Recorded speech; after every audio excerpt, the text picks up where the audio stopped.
Hello, I'm Civil Rights Attorney Carol Powell Lexing, and welcome to the Carol Powell Lexing Show, a show that allows you to connect to pertinent legal issues and just issues in general as it relates to your community, yourself, and the country. And today, we're going to be talking about a very sore spot type of issue as it relates to me, and that is involving identity theft. Because my topic today is, how do you catch a thief? How do you catch an identity theft thief? And let me tell you, this situation is totally unbelievable as to what happens to people who find themselves being victimized by identity theft thieves. But before we go to that, I want to just give you an affirmation, because I love to give you encouraging words. And our affirmation for today is to know that God's favor is upon you, and that He hears everything, and He will hear everything that you do. He'll see everything that you do. And let me just tell you, He will touch you, and everything that you touch will be blessed. So just remember that. So as I was stating earlier, we're going to be talking about identity theft, because here we are, hardworking people, and you have people who have worked hard all their lives, and they look forward to enjoying their own fruits of their labor. And then you have this thief that comes along and tries to snatch it, or sometimes unfortunately get away with taking the resources that you have worked so hard to earn. And today we have a private investigator, Ashley Wardlow, that's here, that's going to help us facilitate this discussion and hopefully come up with some tips that will help you prevent being the victim of an identity theft type of situation. Hi, Ashley. How are you today? Hey, Carol. I'm good. How are you doing? I'm doing well. So just tell us a little something about yourself. Well, first off, thank you guys for having me. My entire academic career is based on forensics. So I have multiple degrees, forensic chemistry, forensic psychology, and digital forensics. Wow. I kind of found myself doing research in science field. I've done internships at multiple laboratories, and I always knew that I wanted to land in the law enforcement / investigation field at some point. I just kind of figured from those internships that a regular 9 to 5 wasn't for me. So I swung over into the investigation, the private sector. And that's how I got introduced to so many types of fraud, different types of fraud. And the biggest one of them is identity theft. Identity theft. Tell me, before we actually get into the identity theft, what is digital forensics? So digital forensics is anything that involves some type of electronic devices. You have, of course, we do data extractions. I know you guys hear about, or you see things on TV. It's not always super accurate, but for the most part, we do data extractions where we do dumps of laptops or cell phones to try and see what these people are trying to hide. A lot of times people delete things and it's not really deleted. So keep that in mind. It's a lot of times that we can go and uncover items from cell phones that involve different type of cases. And again, I've done so many internships that I've gotten introduced to different type of extractions and, have gotten my foot wet in the criminal sector where, sex trafficking, things like that. People think they delete stuff, but we find it. Can you trace, with your digital forensics experience, can you track down identity theft people who are committing crimes, thieves who commit identity theft? And how do you go about tracking them down using your digital forensics experience? So using digital forensics, we would pretty much try to find a digital footprint that this person left. Some people are really good. So they use VPNs, which is a way to try to hide where they actually are located. A lot of times people will get sloppy, and, that's really good for us because then they leave something called a digital footprint where we can use IP addresses. A lot of times that go hand in hand with working with attorneys or law enforcement in order to get the exact location of where this person is located. And I want to be really clear, like, private investigators, we help, but there's only a certain point that we'll need an law enforcement or an attorney at some point. For example, if we contact Comcast, for example, and we say, hey, we have an IP address, it's connected to a case we're working on. Can you give us this person's subscriber information or who is under this account? We're not really going to get an absolute yes. Sometimes they'll say, we need a subpoena. And guess what? We have to work hand in hand with the law enforcement or an attorney who's on the case in order to get that actual information. See, I guess with the popular use of social media and the internet and being able to conduct your business over the internet, it seems like you should be able to seem like the thieves are always leave a footprint as it relates to, especially when they're trying to, or they use the computer to try, or the internet basically, to steal your identity. How many cases? Yes. How many cases have you all, I guess, have investigated as it relates to that? It's an unfortunate number. I'll say hundreds of cases. We get calls every day. Sometimes we're unable to help an individual if they don't have much to work with, and we always still refer them to law enforcement because at the end of the day, we know we can. There's certain things that we can and can't do legally. So we won't tell them no and not to investigate or go to get help. But we get hundreds of calls every day, emails from people just saying, I clicked the wrong link and now I'm missing money out of my account. I'm getting weird letters that, about things that I didn't request. So yeah, it's something that we get calls about every day. What are some of the signs of identity theft? Definitely emails or strange letters that you get in the mail that you didn't order a new card. There was no reason for a new card to come. Credit scores. If your credit score drops for no reason and you've been paying your bills on time, that's definitely something to look into. Card rejections. If you get those little text messages that says, something was declined, that's possibly somebody who's working, somewhere else to use your card information. IRS notices.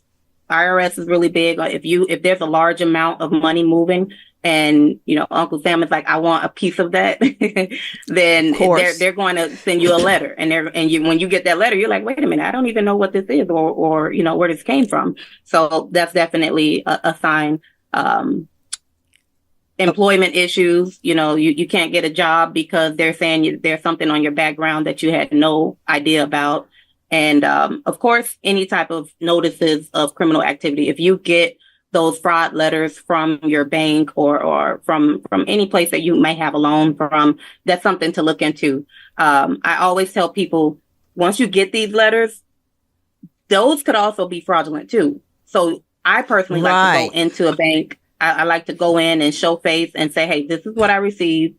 Can you tell me what's this about? Because these fraudsters, they're really good at sending letters or emails to you. And it will be one digit or one letter that's off that would look like it's real. And we recently had a case like this. Just one letter was off. And this man really thought he was talking to an attorney.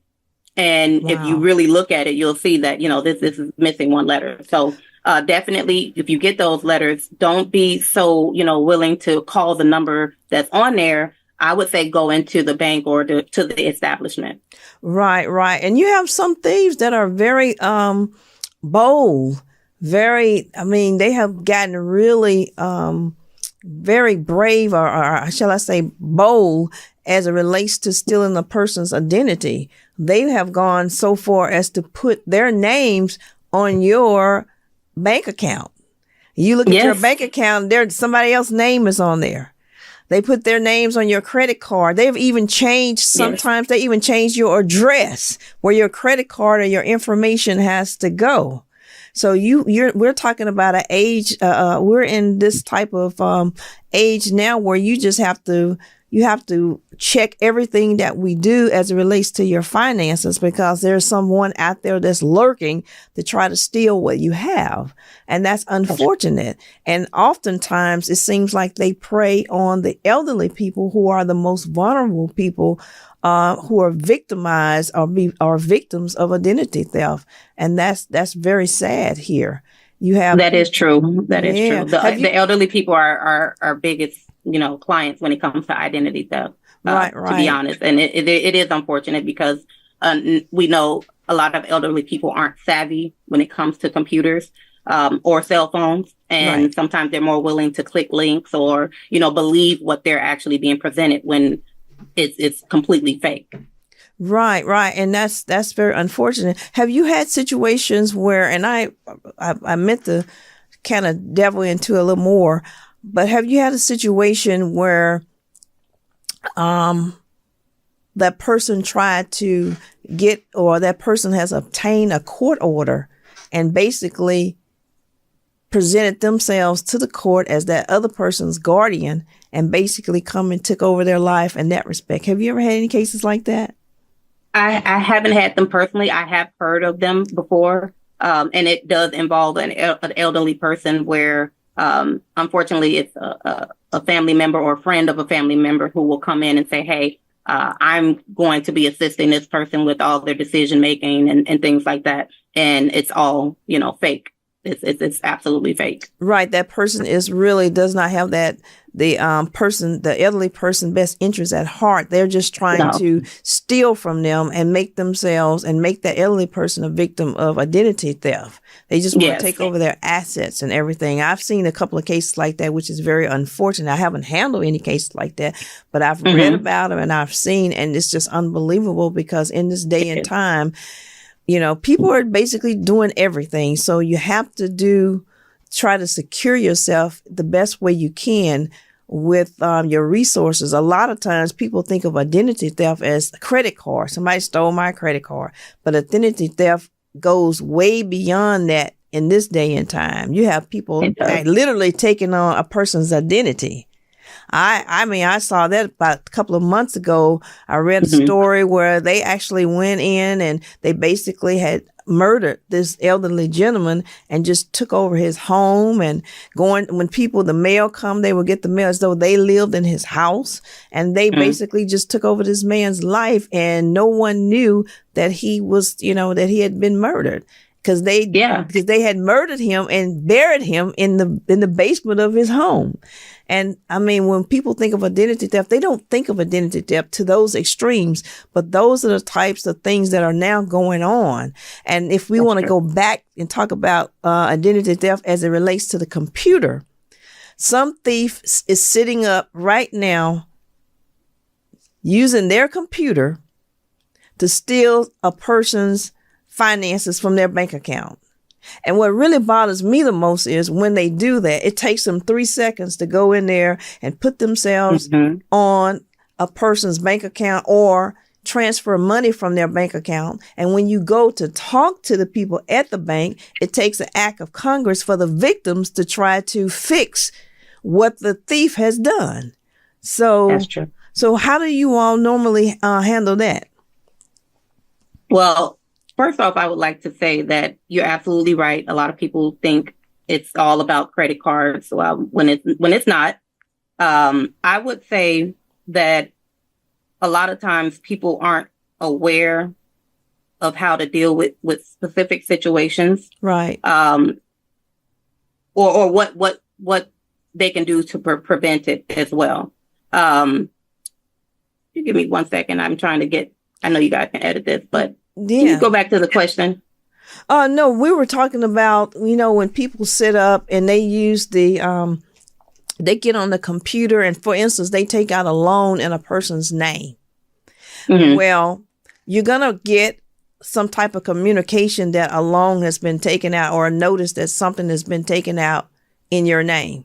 The problem comes in is that the victim of identity theft, it takes an act of Congress for them to fix that problem. Whereas you have somebody that's sitting up in a computer and in 3 seconds, they done open up a loan or try to open up a loan in your name and take on your identity to, get a loan in your name. But when you try to go and fix that, then you say, for instance, a loan at a bank, you go down to the bank start asking you a gazillion questions.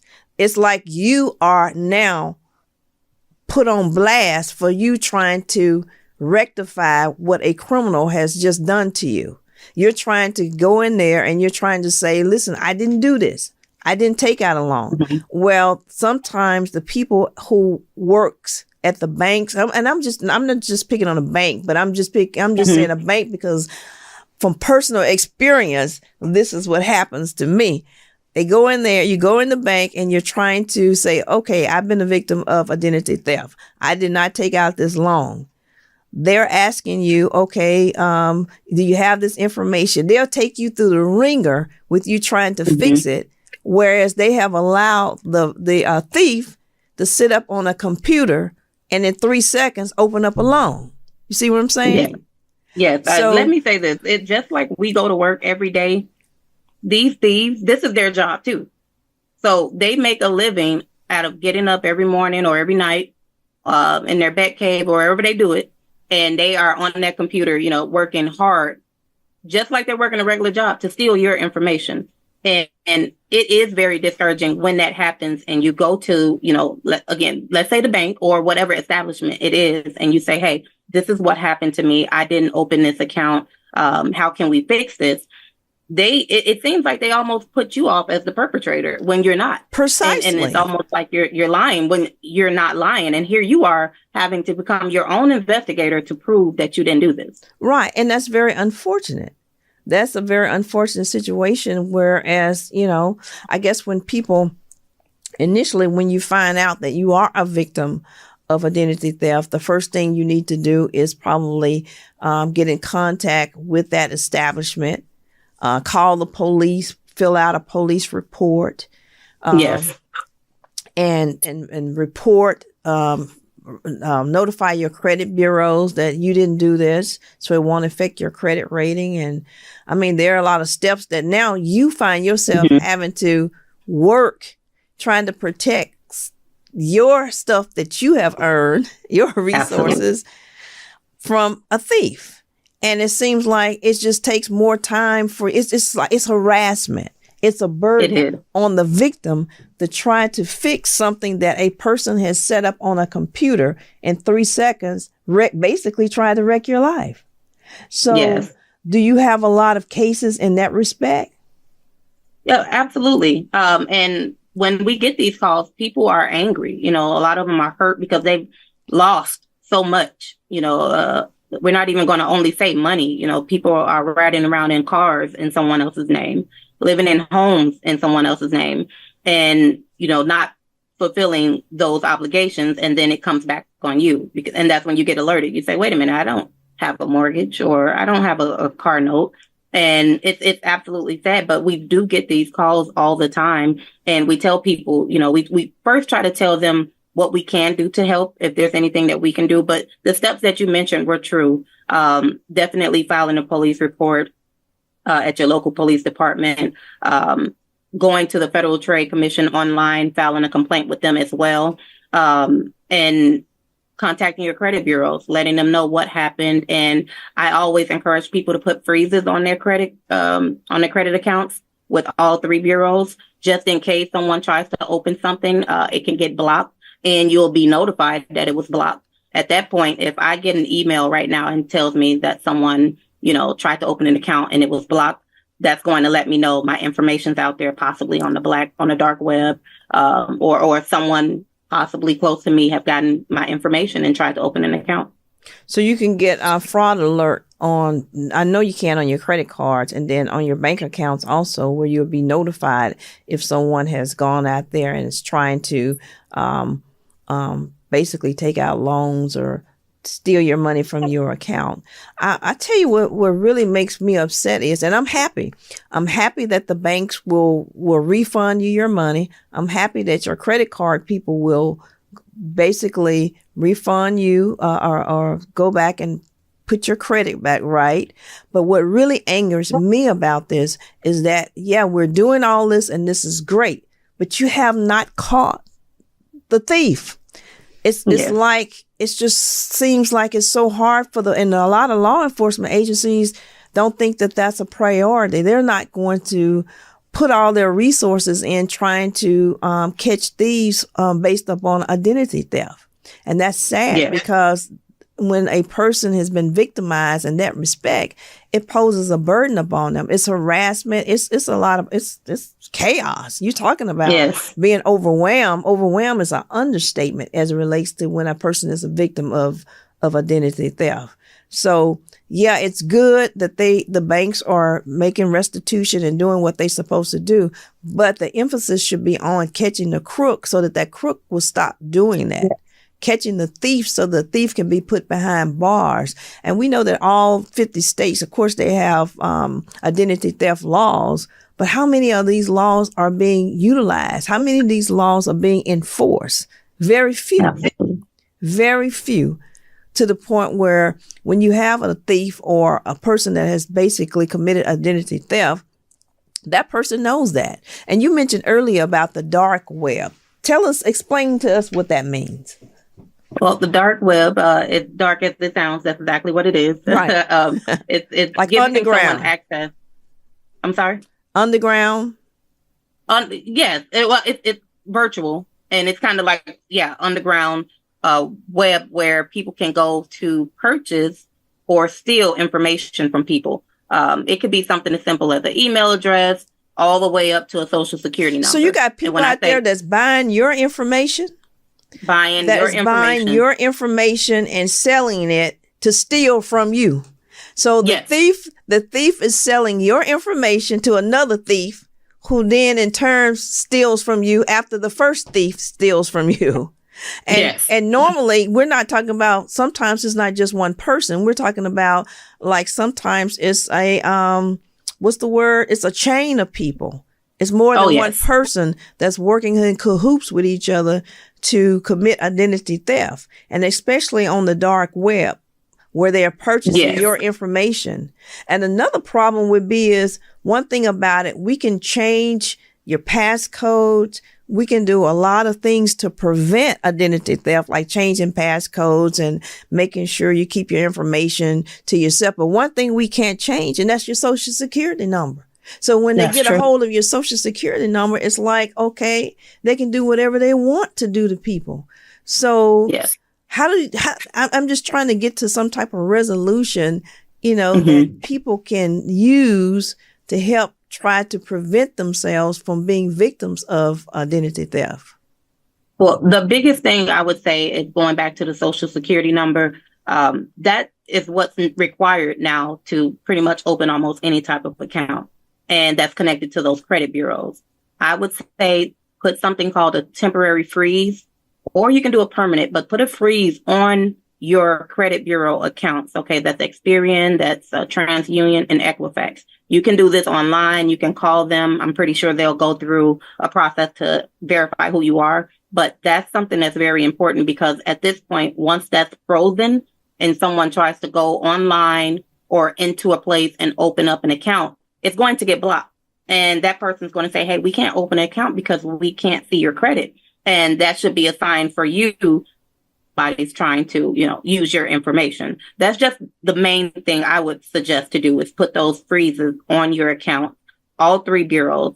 Again, it's something you can do online or you can call, but it's not difficult. Okay. And when you want to use your account, you can go online and unfreeze it temporarily for about a day or for however long you need to do that. But it's something that I think is worth the time to do. Of course, you have other preventive measures such as, changing passwords or making your passwords stronger. I'll say that's good to a certain extent. If you are a good thief, they're going to find a way to try to get that password. Okay. Whether it's a combination of letters, numbers, and characters. But that is the strongest way to try and protect your accounts. Okay. Don't use something that is very common, birthdays, nicknames. Don't use things like that. Yeah. You're going to want to use something that's a mixture of numbers and letters and characters. And don't use the same passwords for multiple accounts. Right. I think we get kind of lazy in a sense of where we use the same password Yeah, because for if all you're of our like things. me, It's like, yeah, you can't remember a bunch of numbers. And so, it is hard. it's easier to remember one and just use them for multiple things. But, you have thieves that have figured that out and seem like no matter what you try to do, they try to that's like you said, that's a job for them. So they sit down and try to figure out every aspect if they think that you are vulnerable enough where they can get away with stealing your identity. Yes. So, yeah, I guess we have to be a lot more prudent in that respect. And to kind of like, I started writing down, but then you write it down, you want to make sure that no one else has access to it. And I know oftentimes people think identity thefts are people that know you, people that's close to you, but that's not often the case. You got the internet out there, like you said, the dark web. You got people sitting around just going to different people's accounts, and God forbid if they get a hold of your social security number, then they're out there going buck wild with trying to open up loans, get on your bank accounts, do all kinds of bad things that's going to try to wreck your credit and wreck basically your life, because you're going to spend your time trying to reverse what they're doing. Yes, and it can take a while. Let me just say that it could take years to get this undone, and it took this person about 5 minutes or so to do it. Right, and that's the sad thing about it. It's kind of like if you're using the credit card and you call a certain, like I'm gonna say American Express, you call them and you put them on alert and you say, okay, put a fraud alert on there. Well, sometimes you'll have a thief that go right behind you who's assume your identity and say, hey, I need to change my password. Even though you're the real person, they'll come right behind you and change what you've done. And you don't, and it's hard to understand. Well, why did American Express understand? I said that if someone gets on the internet or if someone calls you after I have changed it and you verified that I'm the right person to not change anything, why are you changing things? Why are you sending me a letter saying that you have changed my password? Why are you sending me a letter saying, call me in 10 days? If I don't hear from you, then we're going to assume it's you, because you have people that might be traveling. People might be out of town and they're not there to receive that letter. And then when you out traveling, you can't use your card because all of a sudden it has exceeded your limit. If you have a limit on there, some people are fortunate enough they don't have limits. But if you have a limit and your limit has been exceeded because of someone has taken on and stolen your identity and is now using your card, I mean, it just seems like no matter what you try to do, the crook can always go behind you and get the best of that person, unfortunately. Yeah, and sometimes it's sad because you call these companies or these establishments to let them know what's going on. And I'm not one to throw shade, but sometimes it's a little common sense that can be used to prevent certain things from happening. And maybe they should, do better with who they're hiring. I'm not saying every company needs to hire investigators, but it's common sense stuff that is getting past someone when they're calling. These thieves are calling the company and say, hey, I just called 3 minutes ago and I just made a mistake. Can we change this? And it's like, there's not a red flag. Maybe there should be some type of system where, if you're getting multiple calls from the same individual, but if I tell you, if I tell you and you say, well, I'm putting it in the notes and I trust me, it's in your notes. And then next thing I know, the crook didn't change what I've done, even though it's in your notes, because someone is allowing them to do that. It's like, how do you put safeguards to prevent that from happening? Because, and I can just tell you, I got a letter from American Express about a credit card. And so I'm calling them, telling them, okay, I didn't do this. They want to know, well, what's your card number? Well, the number that's on here is what the crook did. I didn't do this. And they keep asking you the same question. It's like, okay, like you said, you got to use some common sense, because most of the time people are reading from a script and then they can't go off the script and use common sense. And so now you got to call back and try to get someone who has common sense. And that may take 2 or 3 days, but that's like harassment, and that's a burden. And those are some of the things that hopefully, that there'll become some safeguards to prevent that. Hopefully, they'll start training people to be more aware and more alert about when people call in trying to say, listen, I'm the victim of identity theft and this is what has happened to me, as opposed to trying to put that person through, make them jump hoops to try to rectify and say, I'm the real person. Because I've had the crook to call in and say, I'm the real person. That has happened to me. The crook has called in and say, well, no, I'm the real person. And I'm like, well, no, I'm the real person because number one, guess what? I went to the bank. You saw me. You looking at my age. You got a picture of this person who's appeared at the ATM. You know I'm not white. You know he's not black. You know this person is not my age. I'm not going to tell you my age. You know this person is not my age. Okay? This person looks younger than me. Okay? You know all these things. So why are you allowing this person to come in and come behind me and steal my money, and that I have to keep coming to the bank and say, okay, I didn't do this, or I have to keep calling the credit card people and saying, this is not me. Why are you still allowing this? See, those are the type of things that I hope that we can come up with, and maybe our legislators can come up with some type of legislation for safeguards to prevent that from happening. Yes, it's very discouraging. I also was a victim of identity theft. I got a letter in the mail about unemployment account in Arizona. I've never lived in Arizona a day in my life.